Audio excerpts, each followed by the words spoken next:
Синот и Светиот Дух, како вовед во богослужбата, ќе го прочитам псалмот број 148. Алилуја! Фалете го Господа од небесата, фалете го во височините, фалете го сите негови ангели, фалете го сите негови воинства, фалете го сонце и месечино, фалете го сите светли звезди, фалете го небесни небеса и води над небесниот свод.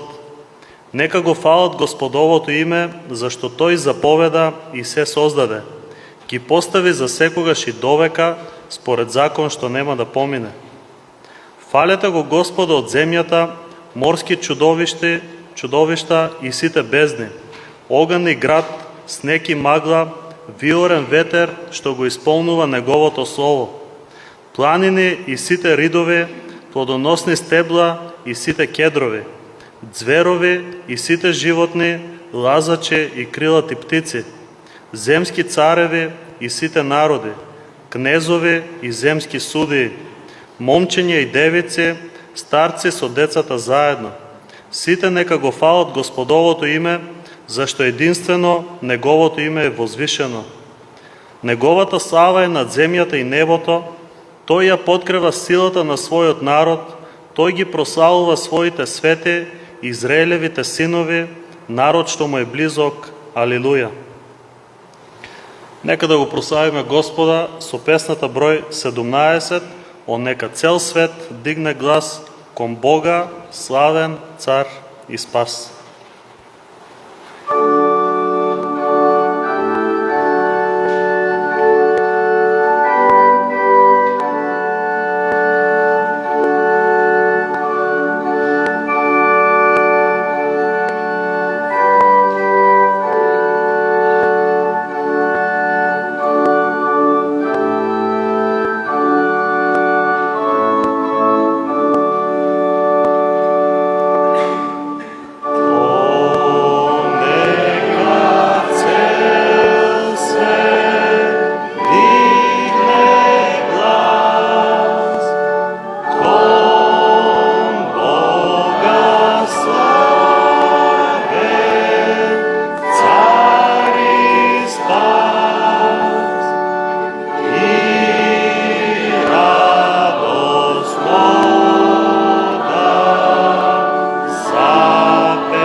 Да се изправим и да се помолим на Бога.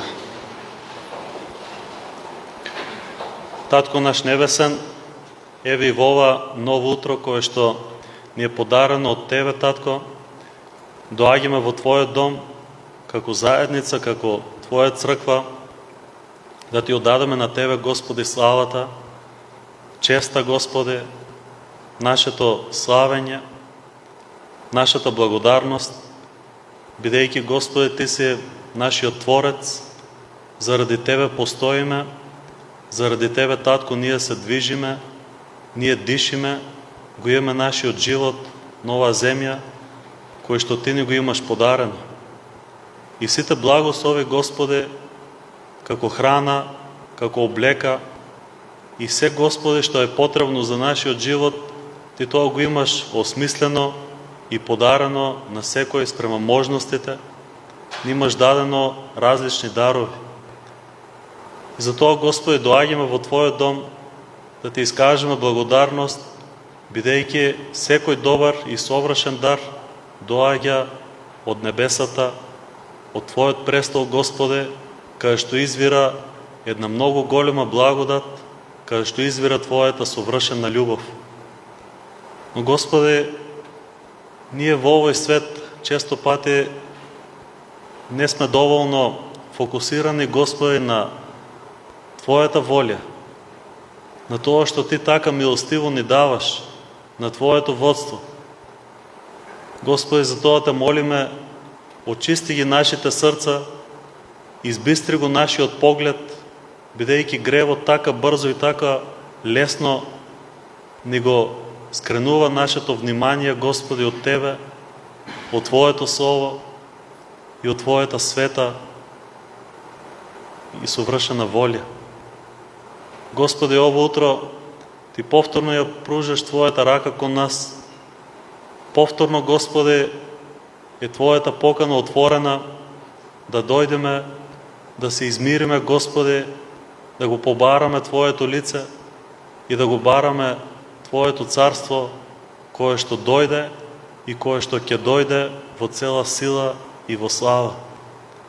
Господи, ние се припремаме за Твоето повторно доаѓање, слушајќи го Твоето Слово, насочувајќи ги нашите животи, нашите срца кон Твоите патишта, Господи, бидејќи Ти, Господи Исусе, дојде на оваа земја и ни покажа патот по кој што и ние треба да одиме.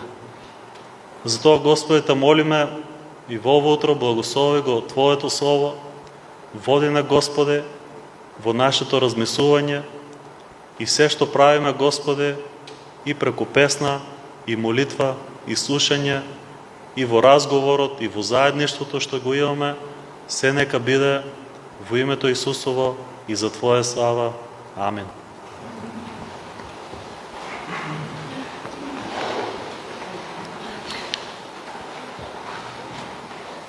Ќе го прославиме Бога и со песната број 71. Thank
Сите вас ве поздравувам ова неделно утро.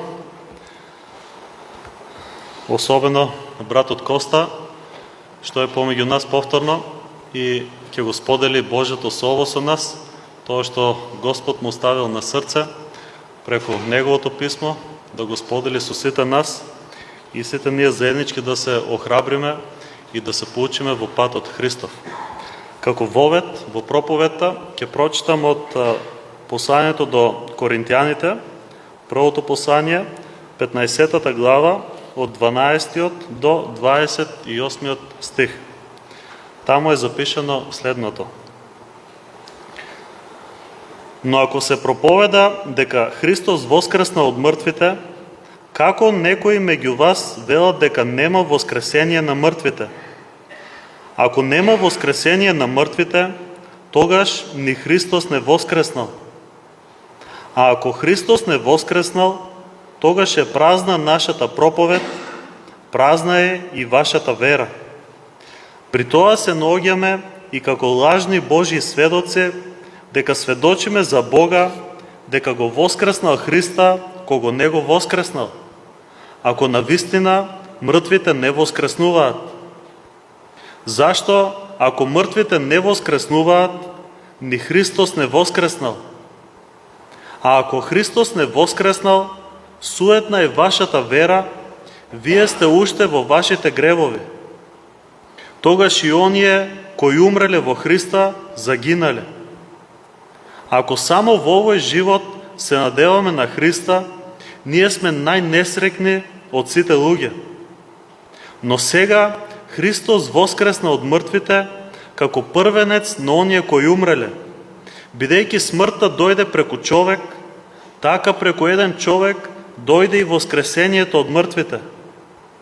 Зашто, како што сите умираат во Адама, така и во Христа сите ќе оживеат, но секој по својот ред.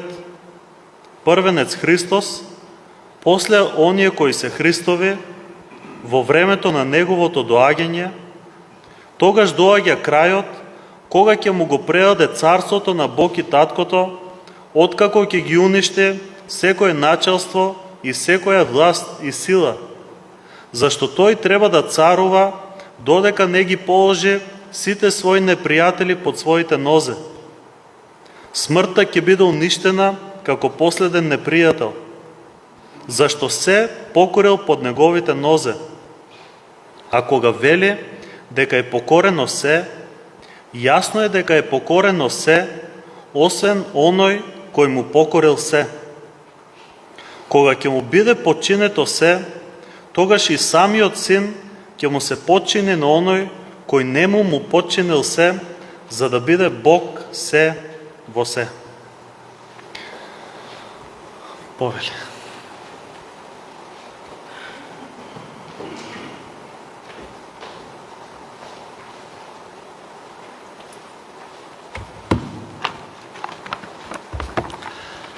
Ве поздравувам во името на нашиот Господ Исус Христос.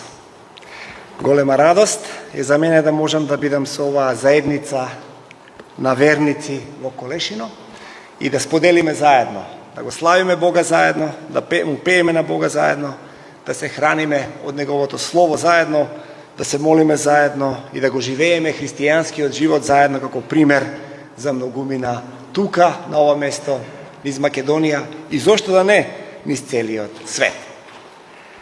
И токму во таков еден контекст на ова што до сега го искусивме во славењето, во воведот на службата, во пеењето и во читањето на овие стихови, врз кои што јас ќе заснувам денешната проповед, која се однесува на најславниот миг во човечката историја, а тоа е Христовото воскресение. Тоа дека Бог, Таткото, го подигна Неговиот Син, кој стана Бого-човек, Исус Христос, во силата на Духот, да ја совлада смртта. И како последица на тоа Негово воскресение, што тоа значи за нас, кои веруваме во Христос. И тоа е темата на која што апостолот Павле расправа во целото ова поглавие од 15-тата глава на првото послание до црквата во Коринт. Се разбира, како и секогаш сакам да нагласам, дека стиховите кога се читаат не можеме само да се задржиме како исечок само на нив, туку постојано треба да имаме поширокиот контекст на она што Павле таму го пишува. Павле во првиот дел од ова поглавие зборува конкретно за воскресението на Христос, а после овие централни стихови зборува за тоа какви ќе изгледаат телата на сите нас кои еден ден ќе бидеме воскреснати. Гледајќи го воскреснатиот Христос, Павле сака да нагласи дека постои една конкретна физичка реалност на воскресението. Не е тоа само некаква слика, не е тоа само некаков символ, тоа не е представа. Павле кажува Христос воскресна физички. Христос воскресна телесно. Можеше да се види. Што е нагласокот на Павле во ова на целото прво послание, не само неминовно во овие неколку стихови? Павле сака да нагласи дека бројни очевидци има и се уште живи, кои го имаат видено воскреснатиот Христос во тело, лично, физички. Истовремено гледаме еден целосен развој на неговата мисла. Павле е внимателен мислител. Павле е внимателен учител. Така што од самиот почеток во ова послание, од првата и веќе посебно во второто поглавие, ќе видиме како Павле почнува да го развива својот аргумент со кој што тука горе-доле ќе почне да ја завршува ова прво послание. Постои една разлика помеѓу ова што се случува тука во 15-тата глава и она што се случува во второто поглавие, во 15-тото поглавие од ова послание. Павле ја нагласува важноста во второто поглавие на распнувањето и длабоката природа и тајната на тоа дека Христос е мртов. Вика, тоа го надминува севкупното човечко разбирање. Павле таму зборува за објавата на Божјата несогледива мудрост. Додека во 15-тото поглавие од ова послание, Павле зборува за нешто што е очевидно, нешто што може да се види со очите, нешто што може да се почувствува со нашите 5 сетила. Тоа може да се види и тоа може да се искуси. И сега да си поставуваме прашање, зошто е тоа толку важно за апостолот Павле? Важноста на овој прогрес од тајната за која што зборува апостолот Павле кон ова очевидност е всушност дека таа се оформува и на начин во кој што Павле сака да каже дека Божјата мудрост, дека Божјата тајна која воодушевувачки доаѓа до сите нас, не е само мистерија, не е само нешто несогледиво, туку Бог сака да дојде да оди чекор по чекор со секој од нас. И сето ова е дадено во пошироката слика на Библијата за тоа кој е Бог во односот на човештвото. Односот меѓу надприродното кој е Бог и нашата природна состојба во која што ние секогаш се наоѓаме. Она што им било енигма на пророците, тоа што пророците го доживувале само како некакво насетување на тоа што може да биде, Павле вели, на нас сега ни е објавено пред нас на нашите очи. И токму затоа ова поглавие 15 тоа е толку силно нагласено и толку моќно визуелно. Но има уште еден, верувам, уште еден елемент зошто е ова толку битно и толку важно. Битно е и важно е, бидејќи повторно Павле знае на кого му пишува. Пишува на еден град, Коринт, кој е еден од водечките градови во времето на Римската империја кога Павле живее. И пишува во град кој е богат, пишува во град во кој што има многу луѓе кои имаат многу големо влијание и политичко, и економско, и воено во дадениот контекст на тогашната империја. И кога тоа го пишува апостолот Павле, свесен е не само во Атина, туку и во Коринт е полн со храмови на разни многобожечки богови и има еден куп кипови. И голем дел од тие кипови всушност биле не само ние денеска ги имаме кога ќе ги откријат киповите, еве во Стоби, Хераклеја, не знам, каде низ Македонија, прво да спомнам, а се разбира и пошироко. Тие кипови денеска доаѓаат статуини, доаѓаат како најчесто бел мермер. Меѓутоа, кога тие прв пат се правени и местени на своите позиции, тие биле всушност исклучително внимателно обоени со различни уметнички бои. Но многу пати на нив стоела, се разбира, и облека, и многу често биле облечени во различни облеки. И Павле е свесен за тој еден таков, така да кажам, представа, една физичка представа на нешто што наводно овие луѓе верувале дека би го представувало невидливиот свет. На него му е тоа јасно. И го зема тоа и прави еден многу интересен и моќен контраст.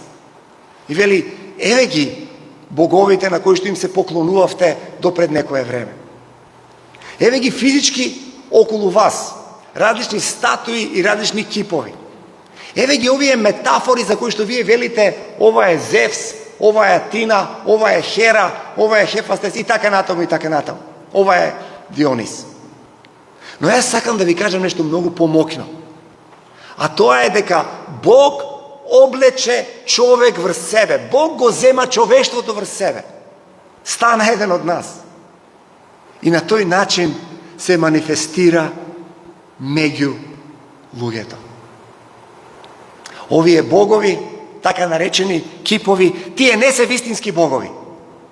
Единствениот вистински Бог е тој кој физички се појави од мртвите и ја победи смртта. Павле не може доволно да ја нагласи важноста на физичката манифестација на воскреснатиот Христос. Според него токму оваа визуелност, оваа присуство физичко дава моќ на неговото проповедање, но не само на проповедањето на Павле, туку дава моќ на проповедањето на сите оние кои го проповедаат Христос. И така Павле прави една, така да ја наречам јас, теолошка прогресија. Постои еден теолошки прогрес во сето она што Павле тука го објаснува. Од дискусијата за воскреснатиот Христос, Павле оди во општата дискусија за воскресението на мртвите. И тој приложува крајно уверлив случај за неразделивоста на Христовото воскресение од она воскресение на верниците. Тој е директен одговор на сомнежите на црквата во Коринт. А кои се тие сомнежи? И ако се проповеда дека Христос воскреснал од мртвите, како тогаш некои меѓу вас вела дека немало воскресение од мртвите? Има неколку тези. Зошто оваа црква во Коринт во суштина не верувала дека Христос е воскреснат?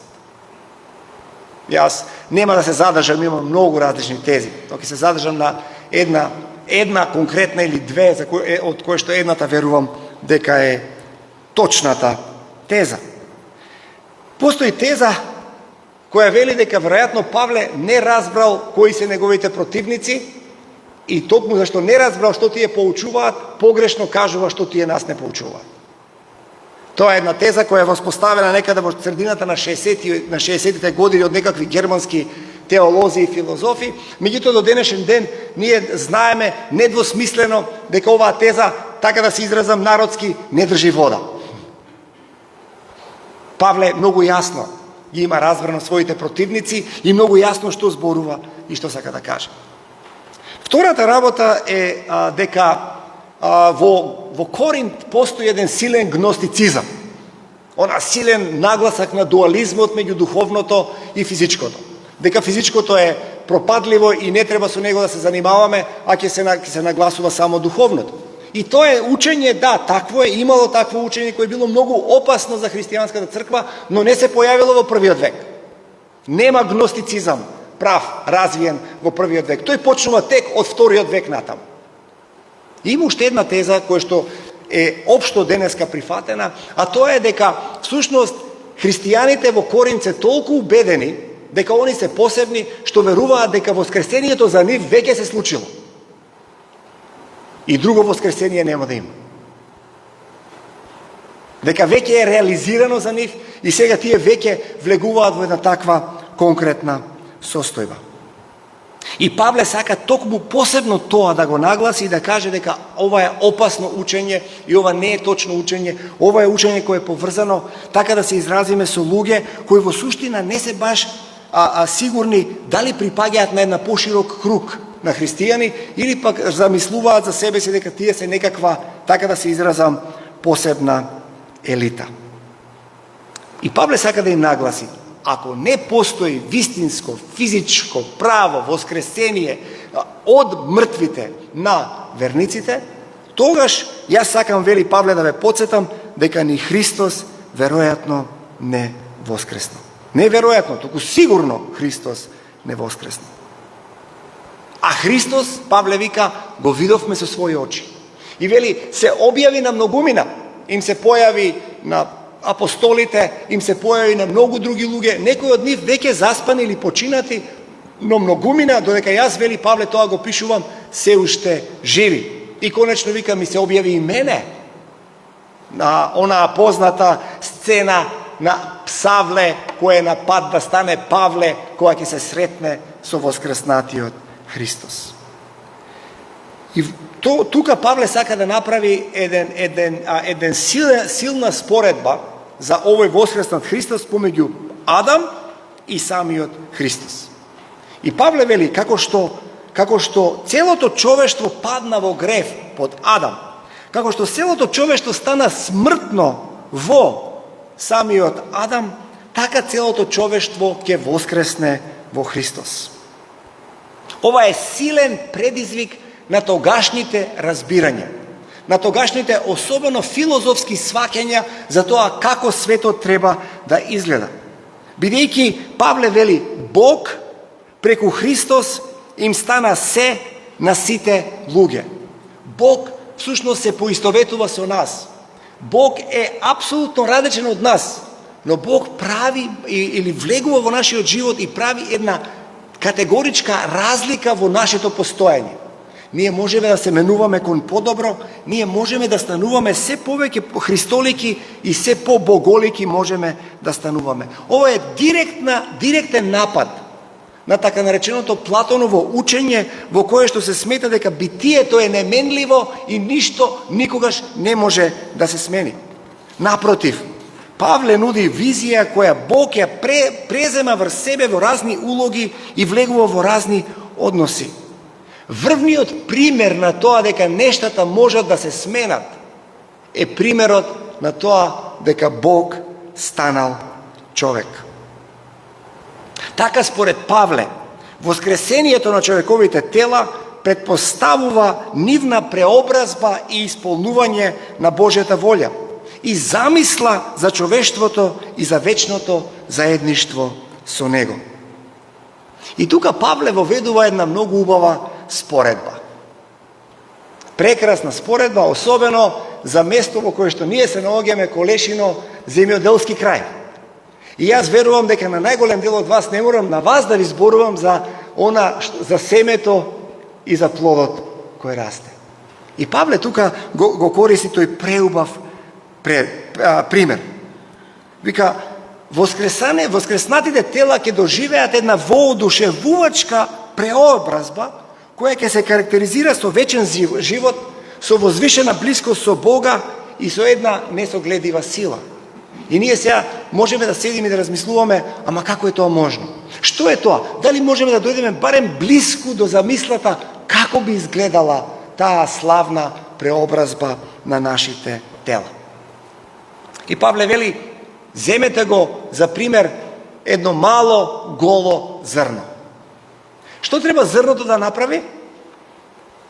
Треба да падне во земја, да биде закопано, треба да умре и од таа смрт што се случува?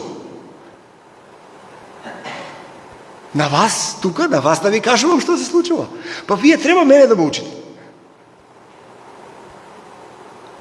И како полека гледате дека животот ја победува смртта. Од една нежива земја, црна црница, почнува доле од неа полека да избива мало ливче, мала фиданка, мало стебленце. Се пробива животот. И недвосмислено кажува дека она што Бог го направи живот, ниту една смрт не може да го сопре. И не сопираме таму. Ова голо, скромно, мало зрно се претвара во нешто што апсолутно не можеме да го поврземе со оно што било во земјата. Одеднаш гледаме огромен плод. Одеднаш гледаме раскош. Пред некој ден, враќајќи се на кај дома од работа со сопругата, застанавме и купив јас млади овие што се пченки. Или на колешки, как се вика, мальки. Си купивме млади и ги однесовме дома, ама не беа излупени. Беа во оние зелените листови, заедно со онаа косичката што се вика на нив. И ги гледав и наеднаш, кога ја спремав оваа проповед, ми дојде оваа слика мене во главата. Што може да направи едно мало зрно? Едно мало, голо зрно кое дозволува да падне, да биде затрупано, да умре за себе си и на таков начин да воскресне за нов живот. Тука има две прекрасни слики, две прекрасни тајни кои ни се објавуваат. Едната тајна е дека Христос воскресна во ново тело, во воскреснато тело, во преобразено тело, затоа и ние ќе воскреснеме во исто такво тело. И втората работа, Христос умре и воскресна, не може ниту еден од нас да не помине низ таа смрт за себе си, за да можеме да воскреснеме. Со други зборови, треба и ние да влеземе и да учествуваме активно во смртта на нашето голо постоење. Треба да умреме за овој свет. Треба да сме мртви за сето она што во дадени моменти не предизвикува и ни вика остани тука на ова место, во овој контекст, во оваа блескавост, во оваа удобност. Поканети сме да ги направиме некои од на некој начин застрашувачките нешта за човечкиот род, а тоа е да се откажеме од самите себе. И да кажеме, заедно со Јов, гол се родив, гол ќе се вратам во оваа земја. Подготовката за таа работа на нашето срце, на нашиот ум, е подготовка токму за оваа преобразба на вистинското воскресение. А она уште нешто што е многу побитно. Зрното кое падна и умре е истото зрно. Ништо не се сменило во неговата природа во воскреснатиот плод. Природата воопшто не е сменета. Тоа нема да ја смени суштината на човечката природа. Тоа е едно од најважните учења на христијанската црква. Духот ќе не преобрази. И затоа Павле ја користи овој остар контраст на споредбата помеѓу првиот и вториот Адам.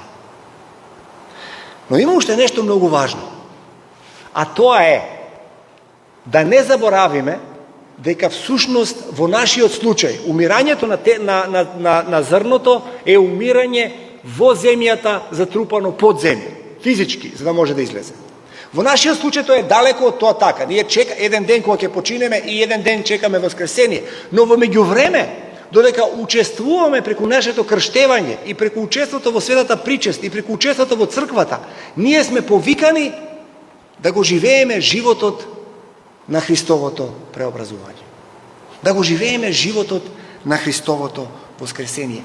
Нема драстична, радикална, категоричка разлика меѓу животот наш, таков, природен, како што ни е даден од Бога, и тој воскреснат живот. Нема нови луѓе Бог да создаде во воскресението, да каже, заврши стариот, не е битно кој Коста или не е битно кој друг, еве еден нов Коста ќе излезе сега тука.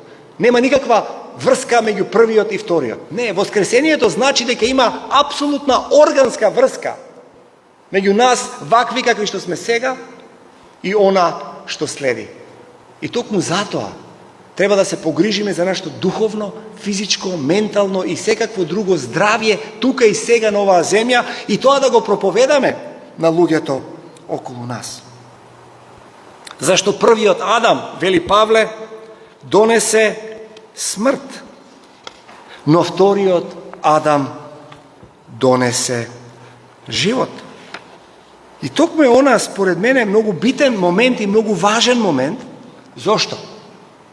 Ќе направиме една споредба меѓу два библиски, така да кажам, илустрации.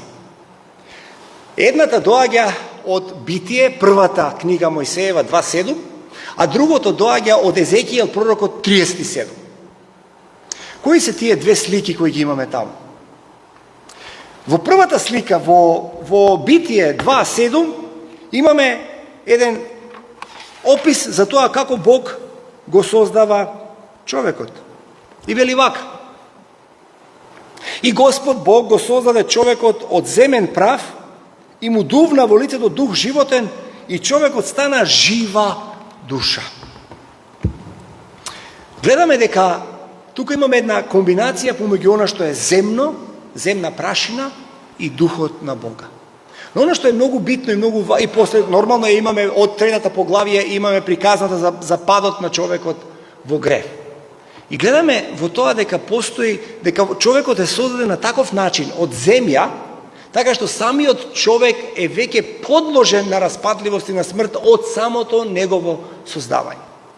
И тоа учење си постои, постојано е присутно и не само во христијанската црква, туку особено постои во учењето на Израелот и на развојот на израелската или на јудејската мисла низ историјата. Особено тоа можеме да го откриеме во така наречените списи кои се откриени во пештерите во Кумран. Во кумранските списи има различни дополнителни учења за кои што откриваме како тогашната еврејски народ, барем еден дел од него, размислувал за различни теми. И едно од толкувањата во тие кумрански списи се разбира и толкувањето на тоа како Бог го создава човекот. И вика, човекот е создаден од земја, од кал, да се подсетиме дека сме смртни. Но што е оно што Бог ќе го направи за човекот да биде трајно и вечно?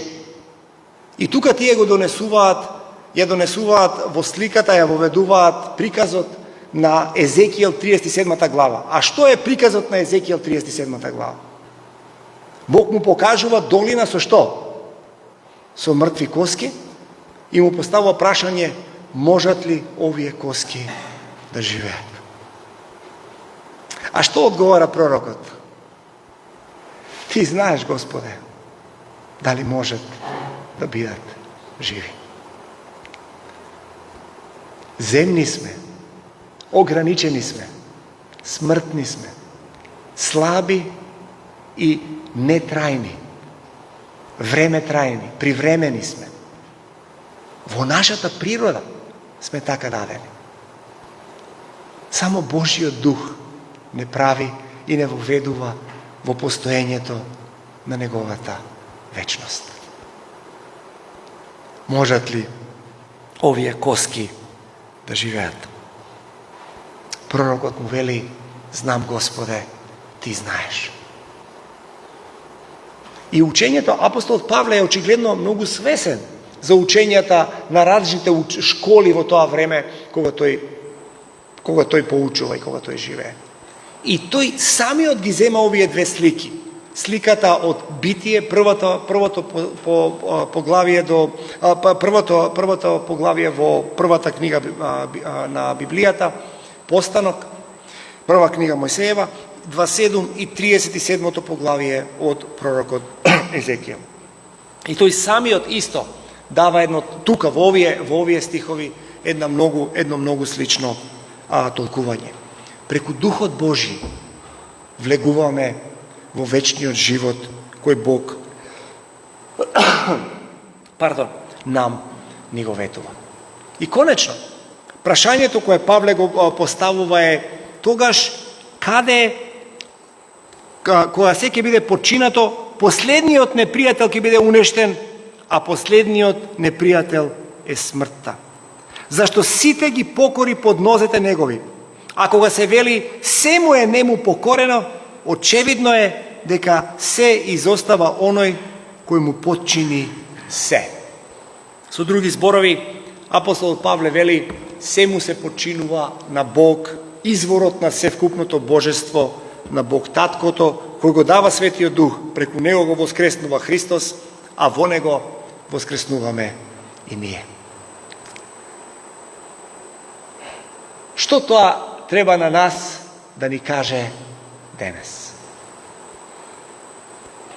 Како ние треба да го разбереме овој дел од Светото писмо, како да ја разбереме оваа порака?